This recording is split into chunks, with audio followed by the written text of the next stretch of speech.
Monique and Chevalo Wilsondebriano turned a burger idea into a multi-million-dollar business.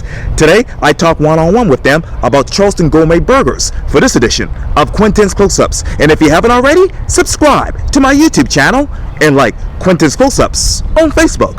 Monique and Chevalo Wilsondebriano, welcome back to Quintin's Close-Ups. Chevalo and Monique, welcome to Quintin's Close-Ups. Thank you for having us. I know we've been trying to make this happen for a while, so we're happy to finally be able to be here. Connecting. We are here. Yes. Oh, I appreciate it. About it. Oh, thank you so much. Same here. I know that obviously you all are the owners of the Charleston Gourmet Burgers, which is a multi-million-dollar business right now. Go getting there.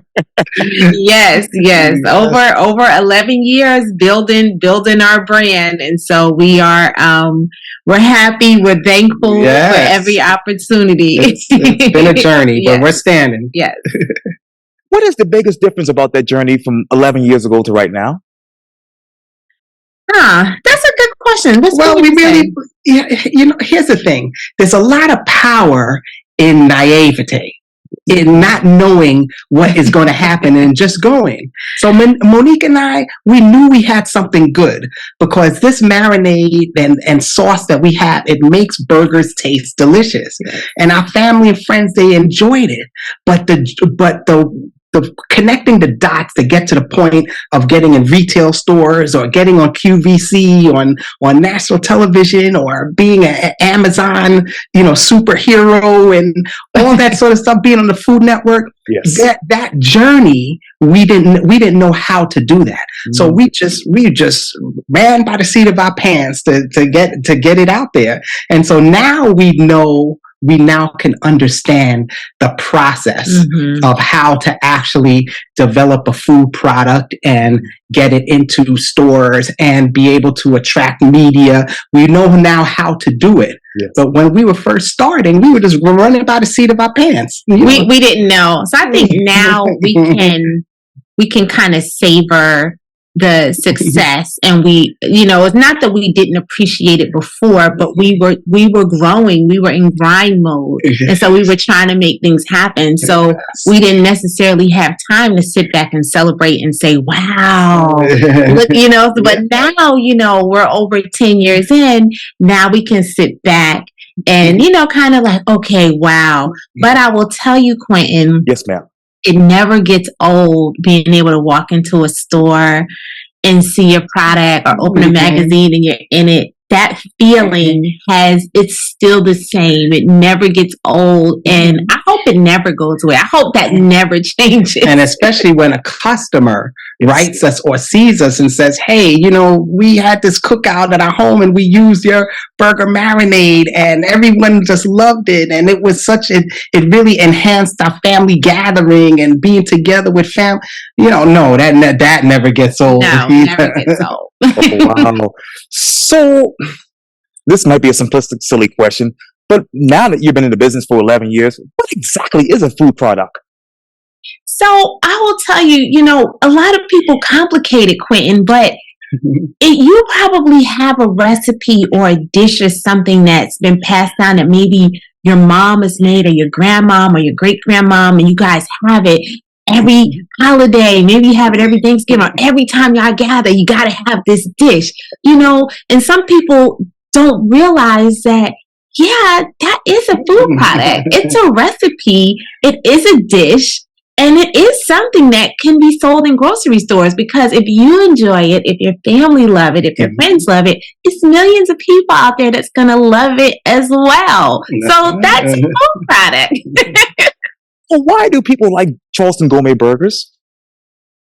It's different. It's the taste. It's the flavor. Most burgers, they just have a little dry seasoning on top, and then you pile a bunch of stuff on it, right? But Charleston Gourmet Burger marinade was created because a lot of y'all may not know, Chevalo and our first date was at McDonald's. So we love burgers. We really are burger experts, as we call ourselves. And so we know a good burger when we taste it. And as we dated, part of our dating process was to go to different burger joints we'd hear about. We do a Google search and who has the best burgers in this city. So we'll go and we'll try it out. But Monique and I realized that the best burgers that we liked are burgers that are juicy and burgers that are tasty, have tasty and juicy. But why people really like our burgers, even beyond just the taste of it, is that it has a piece of us as well with our story. Our story is attached to the brand. And that's something we had to know. So when people have a taste of Charleston Gourmet Burger, they're having also a taste of us and our whole journey and all of that in there all together. So what do you want to add to this story next?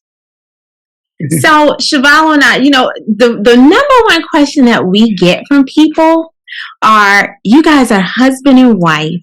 How do y'all work together 24 hours a day? Like we people, you don't realize we really are together 24/7. We really are. It's very rare that you will see one of us without the other. If you see one of us walking, the other one is either right before or right after. And add in family, add in kids, and then add in a business. Yes, we're always together. And if we're not together, if we happen to be in another state, he's either FaceTiming or I'm FaceTiming or we're calling each other. And so the number one question we get is, how do you guys work together? How do you make it work? And so Chevalo and I, our next chapter is we are writing. And so that's our next chapter is we are going to be, and I'm claiming this right here. I haven't told anyone this, but not only are we going to be authors, I'm claiming we're going to be New York Times best-selling authors. So that is the next, that is a project that we are working on next. But of course, we're expanding our product line. We have new sauces coming out. We have barbecue sauce. We're bringing back our fully cooked hamburgers. So we have lots of new and exciting products coming out. But we are going to enter into that, the author arena. So it's something that we've been working on for a while. And, I feel like we're comfortable enough to actually be able to publicly say it. And so, so we're not just going to be authors. We're going to claim we're going to be New York Times. And we want to help people. We want to help people. Yeah, absolutely. So I'm probably getting ahead of myself with you all. But knowing the journey that you've been on for the past 11 years, what would be the ideal title for this book? Well, we actually have a few, but I'm just toying with the title now. But, it's love and business. So, so I'm just kind of, it's a working title. It's a work in progress. But, it's going to talk about, being in a marriage, being in a commitment and doing business together. And it's so important when you're doing that, not to blur the lines.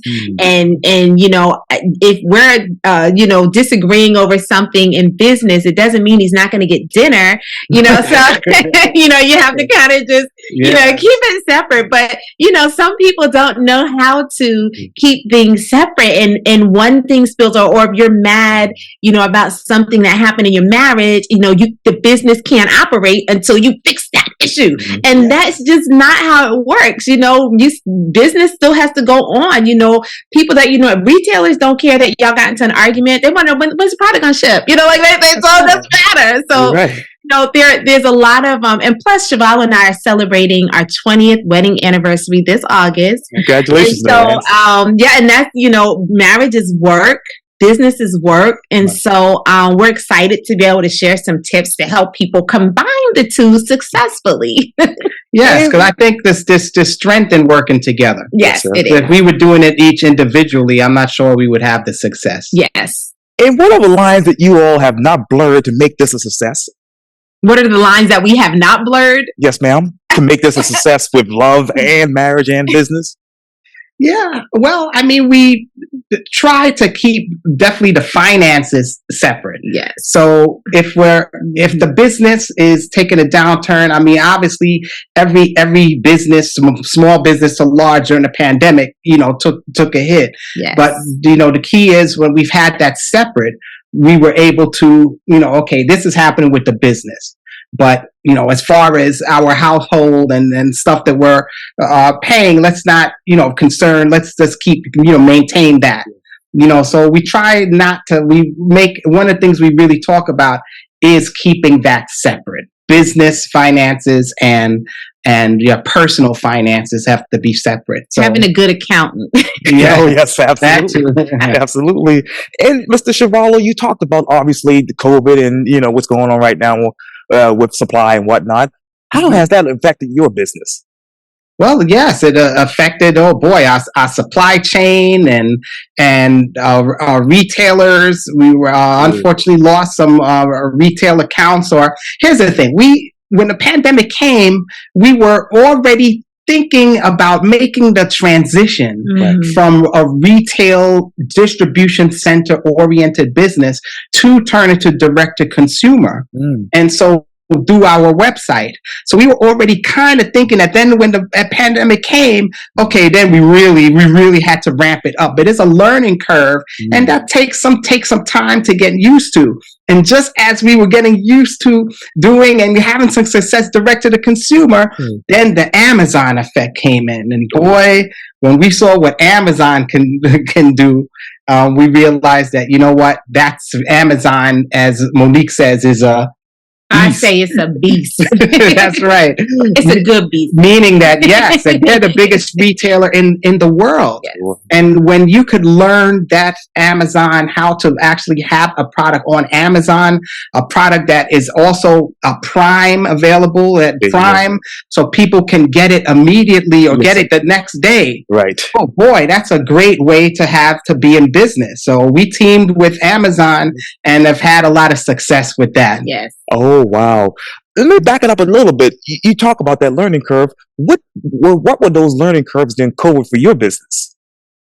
So for us, being an entrepreneur, you have to be creative. You have to know how to navigate. So if something isn't working, you have to just, you have to be able to make adjustments. Okay. You have to be able to make adjustments. And that's where having passion for what you're doing comes into play. You can't be an entrepreneur because you're someone that wants money or wants to chase money. You have to be passionate about what you're doing. So during the pandemic, because we were passionate, yes, we took a downturn. I mean, just like everyone else. If we didn't have the passion for what we were doing, we would have just been like, we're out of here. It would have been easier to close up shop. Just say we're out. So, we had to learn. So yes, our business was down. So what we ended up doing is we said, let's use our other talents. Yes. Let's double down on, since we're all in the house, let's start teaching people the process. Yep. So, you have to learn how to use those, creative juices, and what resources do you already have? Because everybody has something they're good at. So because, our retail business was down because of so many different reasons, that's when we decided, what, we have Zoom, everyone has Zoom, everyone's on the computer anyway, let's just start teaching them. So we launched our Recipe for Retail coaching program. Yeah, recipeforretail.com. Recipe for Retail, which we teach people how the entire process. We give them our pitch decks. Yeah. And so that's something that we had to learn how to do. We weren't totally savvy with Zoom and how to do a live webinar. And I mean, I think the first one we did, I don't even think we had sound. Like it was like we were just winging it. Like we didn't know. So, we had to learn how to do it. But that was fun. It was a learning process, but it was a good learning process. We had a lot of fun doing it. And now, Oh boy, that has grown, and, It's and definitely now, grown. boy, we have so many people. So many people enrolled in the program now, and so we just continue doing it. And now they're having success stories, getting their products in grocery stores and getting produced and getting media and being able to recreate. So we're so happy to be able to help young food entrepreneurs or food entrepreneurs of any age. Yes. But people from all the way, if they even just have a recipe idea, Yes. or even if they have a finished product, we help them through the entire process to be successful having a product. What's on your pitching deck? What's on our pitching deck as far as with expanding the business? Oh yeah, besides what you just mentioned to me. Yeah. Earlier. Yeah. Well, on our pitch deck that we have, it will have not just the basic, like people's regular pitch decks will have, trends, and it'll have sales goals, and it'll have the information about your product. But no, we also have on our pitch deck a little bit about us. There you go. And our story and the origins of it. So it actually brings the people into understanding the why behind our business. So the pitch deck is not just facts and figures, but it gives the retailer everything they also need to know. They need to know our capability statement, that make sure that to make sure we have the capability to produce the product in the quantities that they will need it. It talks about the sizing of our product, all these things that a person, insurances, things that most people may not know that they need. But that's what's on our pitch deck, so that when we go in there, we don't just go in there to, when we're talking to retail, we're not just going in there to talk. I always think we're going to make a deal. We're going to get that yes. That's right. and I know you've actually gotten a lot of yeses, but have you gotten no's? You know what? I will tell you, we did get a no. We got a no initially from Walmart. And so there's a way Walmart, they say scroll down to the bottom, there's a link, you can submit your product. And so we would do it like that. And I think we got told no a few times. We got the automated response back and said no. But in my mind, and Chevalo's, we don't view no as no. It just means not right now. They just needed to know us a little bit better. So that's how I was like, okay, well, they just don't know us. They've never tasted our product. And so I'll just tell you quickly our Walmart story, how we turned that no into a yes. And so I have a good friend that was invited to speak at one of their conferences. And she knew that we wanted to get in Walmart because I would tell everyone. That's how I told you we're going to be New York Times best-selling authors. Yes. I would tell everyone that we want to be in Walmart. And so she forwarded me her email and said, Monique, did you know about this conference? And the conference was in Atlanta, Georgia. And I said, no, I had no idea. I didn't know this was taking place. And so I showed Chevalo. And I kind of left it at, oh man, I wish we would have got an invitation. On the invitation, the list of people who are going to be on there were all the big wigs of Walmart. We had been trying to contact, and they weren't emailing us back, weren't getting a response. And so Chevalo took the email, and he then sends an email and says, we did not get our itinerary for the event. And look, my face was like yours. I was like, oh my gosh, like they are going to call the police, like something's bad going to happen. Right. And so they respond and they're like, I'm so sorry, here's your itinerary. And I was like, oh my gosh. And so it comes up to I think this is like a Monday. And so the day before, we're getting ready to go to Atlanta to this meeting that we weren't invited to, that we lied to go to.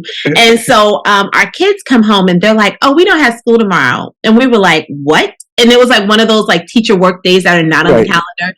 And so in my mind, I was like, oh, well, we're just not going to be able to go. And Chevalo was like, no, we're going and we're taking the kids. I was like, and so we drive to Atlanta. And there's like a little small conference room. They have a little continental breakfast in the back. And so we walk in with our two daughters. and they're all mingling because they know one another. They're all Walmart employees. They're talking to one another because they've been invited and they actually do know each other, and they're kind of looking at us like, who are these people with their kids? But they're not. They don't want to ask. Right. There. And so we make the kids food, and we sit down and we stay for the whole meeting, Quintin, the whole thing, and then towards the end they say, if anyone has any questions, make your way up to the front. And Chevalo looks at me. He was like, this is it. Let's go. And I was like, I didn't want to go. And so he gets to the microphone. He starts pulling sauce out of his pockets and starts telling our story.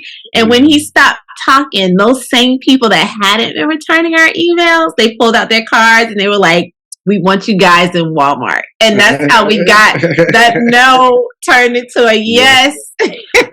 Wow. Yes. Wow. But we're not saying that people should bust up corporate events. It just kind of worked out like that. Through the grace of God. We don't teach that in recipe for retail. It's exactly. Not, we don't want that. No, and now Walmart Messiah, they hire security. Yes. Wow. So from that time to now, what does Charleston Gourmet Burgers mean to you, really? It's the same thing as when we started. Charleston Gourmet Burger Company was made out of love. Yeah. And, it's still the same thing because for us, breaking bread, I grew up, my grandfather was a chef. My grandmother was an excellent cook. And so every time someone died, had a baby, whatever, we celebrated with a meal. And so Charleston Gourmet Burger Company, our product, we want you to serve our product, at your meals. We want it to bring families together. And so our company was made out of love. And that's what it means to us. It's family, know. And, we just happen to love burgers. We just share that interest. We do. So when people, once again, when they try Charleston Gourmet Burger, they're getting a piece of us and our journey and our love story. Yes. So this is a silly question, you guys, but what is the difference between a regular burger and a gourmet burger? So a regular burger is dry. It doesn't have any taste to it. It's, and trust me, we've had some really bad ones. We like and our gourmet burger, it's flavor in every bite. It's juicy, so it doesn't matter. Sometimes with some of these burgers, with the seasoning just on the top, one bite may be awesome and the next bite is flat. It doesn't have anything. And God forbid if you don't finish it the first day and you go back and try to microwave it, it's dry. But with our burger, there is a difference because it is just as juicy the second, third, fourth day as it is the first day. And that's how we created the product. Wow. So which one of those sauces that you actually sell describes you all? Which one of the sauces describes us? Yes, ma'am. I would say, they both do, but I would say the marinade most describes us because that's the one that we created in our kitchen. We went to the Charleston farmers markets, gathered ingredients from the market. And so, the marinade will always be near and dear to us. Of course, we love every product we produce, but the marinade, I would say, will always be near and dear. We and we debuted it at our anniversary party. Yeah. And that's how our business began, was us making those burgers with the marinade that Chevalo and I made in the kitchen and putting it in the meat. And so the marinade will always be like our signature product. Wow. And I know earlier you all said that, hey, you go around and look at taste different burgers around the country. So what are the best burgers right now? Well, best burgers are ours. Of course you all, but but we actually a few years ago we did a really fun magazine article and we talked about our favorite burgers here in Charleston, and we have quite a few that we just love to take the kids. Let's see. Post Tavern really has. We love their burgers, Sesame. Sure. We love their burgers. Bessinger's. And so I think it was about 10 different restaurants, and we actually do we do support anytime there's a local burger place. Oh yeah. Listen, we cannot serve burgers to every human being. So we are there supporting with our kids eating the burgers. So we support local. We support all of the local restaurants around town that serve burgers because, listen, we can't make burgers for everybody. So we're there eating their burgers too. Yes, absolutely. And of course, you talked earlier about those sauces. So how many sauce bottles do you actually produce, say, weekly?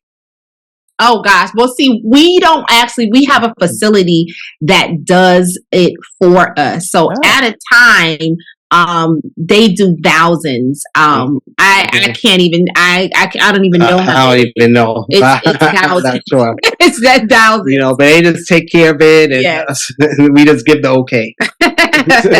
Yeah, that's all that matters. And let me ask you, and this might be a secret, but what new ingredients are you putting into the marinades and the sauces? That is a secret. Okay, got that. But what I will tell you is we are working on some plant-based products because we do get so many requests from people, even though, you know, we do have a lot of vegetarians, vegans that use our marinated sauce. But as far as our fully cooked hamburger lines, you know, it's brisket, it's 100% grass-fed beef. So a lot of people are asking, like, when are you guys going to come out with your veggie burgers? You know, people are asking for more plant-based stuff. Also more spicy things. Now, I'm not really a person that likes spice, even though, you know, as a child, I lived in Jamaica with my father. I don't like spicy food. I just don't. I've never have. But, you know, our customers, they like spice. And so it's not about me. It's about what they like. And so, so those are some products we're also developing as well. So what are the customer needs and what are the customer wants right now when it comes to your burger and your sauces? Yeah, well, just what I said, plant-based, spicy. They want spicy stuff. And they want convenience. And that's convenience. what our marinade and sauce delivers, because it's so simple. You just pour the marinade on before you cook it. It just soaks right in, nice and easy. And then we have the sauce to go on top after. So people, our biggest customers are those that are really busy, but also they're also somewhat health conscious because our products are low in sodium, they're low in sugar, they're gluten free, and it just is just a lot of flavor. Wow, that's amazing. And with your success online, guys, do you see yourself propelling yourself, that is, from obviously online to a brick and mortar store? No, I do not. It's just not a brick and mortar. You know, maybe one day we will do a restaurant, but it will have to be in the right. It definitely won't be a restaurant where Chevalo is behind the grill and I'm in the front cash register. So it has to be the right, you know, right scenario to where we partner with the right people and be able to franchise it. So, you know, when that is something that we have been toying with and discussing for a while, but you know, it just has to be the right scenario for us. Wow. And what's that one burger that you all both like together? Yeah, the one burger, let's see where we would go. If we're going to get a burger, I think we go to, I like Poe's Tavern. Yeah. I think that's a bacon cheeseburger. From there, go to Sullivan's Island. And again, it's the experience. You know, you get out and then go there, and the people are so nice there. And you know, you get your burger, then you could run over to Isle of Palms, check out the water. So it's a whole experience with that. So to me, it's more than just a burger. Oh yeah, but their burgers are really good. They're really good. And what's one of your sauces that both of you actually like together? Well, we just have the marinade and the sauce. So we use the marinade the most, I will say. We use it for... And not just burgers. Not just burgers. So you can definitely use it for turkey burgers, for ribs, for steaks, for all kinds. Salmon, right? Salmon, Stir-fried veggies. There you go. There you go. That is really amazing. That's really amazing. What's something that has really surprised you the most about retail? Well, I come from a retail background, and so I understood all of, you know, the dynamics of being in a retail store, but, you know, being on the supplier side is a totally different is, as I like to say, totally different type of animal, totally different beast, so marrying those two together. But I don't think we've really had any surprises. Have you really had any? Well, I mean, just with the process of how to get in retail, the process, it was surprising that we thought that if somebody has a good product, a retailer is just going to take it because, it's a great product, it tastes good. But when we realized that a lot of people, even when they have a great product, they are turned down in their meetings with the retailer because they're not prepared. Like as you talked about a pitch deck, it's not done, doesn't have the required information. They don't have the particular capabilities and these little things that we would think in my mind, like, you got a sweet potato pie that tastes good. They're gonna, no matter what, the retailer's gonna take that. They're gonna want it. But no, if you don't have, all the boxes checked, you get a no at the retailer's door. And they don't tell you why, right? They don't tell you why. No, they don't really have time. I mean, sometimes you probably will, maybe they'll tell you why, but most times it's probably just going to be a no and you'll never know why. So that was surprising to me. I thought that, boy, if you have something good, because we've seen people go in these buyer meetings with great products and we're like,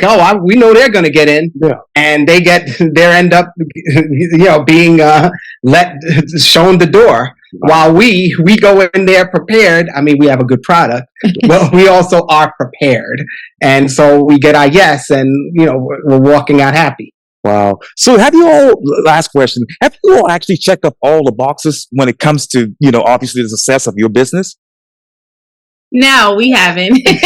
And, Oprah Winfrey says, the only problem with achieving a dream is you dream a bigger dream. Right. And that is so true because, a lot of times when you guys are seeing that we've done whatever it is that we're talking about and we're announcing that we've done something, we're already 2-3 other projects down the road. That's something that we probably worked on the year prior that it's just coming out and we're just talking about. So it's always something. And what we're working on now, no one probably will ever know about it until next year. So it just kind of works out like that. But we definitely haven't checked off all the boxes. And that's the exciting thing about entrepreneurship, I feel, is the sky's the limit. As big as you can dream is as big as you can go. There is no ceiling, so we still have so much more that we want to accomplish. Well, yes, we're very excited to hear the next, set of excitement and successes that you all have as well. But Monique and Chevalo Wilsondebriano, thank you so much for your time again. Welcome back to Quintin's Close-Up, Chevalo, and Monique. Thank you for coming on Quintin's Close-Ups as well. Thank you so much. Thanks for having us. Oh, you're welcome anytime.